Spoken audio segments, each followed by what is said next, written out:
যখন তুমি নিজের রক্তের মানুষের দ্বারা কষ্ট পাবে, তখন তুমি একবার নবী ইউসুফ আলাইহিস সালামের কথা মনে করো। তিনি কিভাবে নিজের ভাইয়ের দ্বারা প্রতারিত হয়েছিল। যখন তোমার বাবা মা না বুঝে তোমার বিরুদ্ধাচরণ করে, তখন নবী ইব্রাহিম আলাইহিস সালামের কথা মনে করো। তার বাবা তাকে আগুনে নিক্ষেপ করায় ভূমিকা রেখেছিল।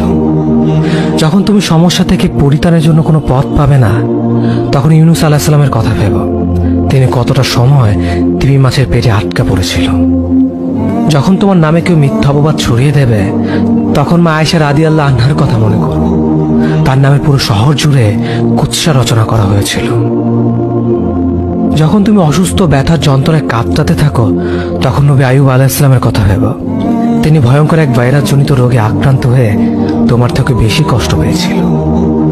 যখন তুমি দিনের কোনো বিধান নীতিতে যুক্তি খুঁজে পাও না, তখন নবী নূহ আলাইহিস সালামের কথা ভেবো। তিনি কোনো প্রশ্ন ছাড়াই মরুভূমিতে নৌকা তৈরি করেছিল।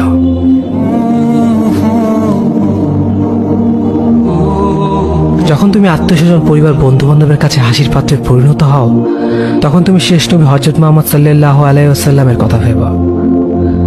রাসূল সাল্লাল্লাহু আলাইহি ওয়াসাল্লাম বলেছিলেন, সবচেয়ে বড় পরীক্ষা দিয়েই সবথেকে বড় পুরস্কার আসে। যখন আল্লাহ কাউকে ভালোবাসেন, তখন তাকে পরীক্ষা করেন, এবং যে এই পরীক্ষাগুলো মেনে নেয়, সে